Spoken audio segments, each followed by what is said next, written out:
Hello friends, welcome back to the new video. If you are the new viewer on my channel, so don't forget to subscribe my channel and like the video.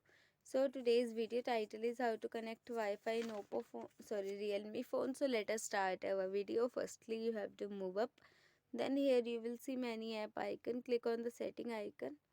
Again you have to see many options. Scroll down and you have to click on the Wi-Fi option.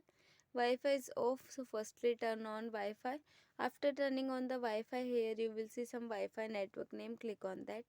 Here you will enter the password and click on the show password option. Now enter password. You will remember your password must be consist of at least 8 characters. Then click on join. Here you will see the result. In this way Wi-Fi is connected to your mobile phone. So I hope this video helps you. So please subscribe my channel and like the video.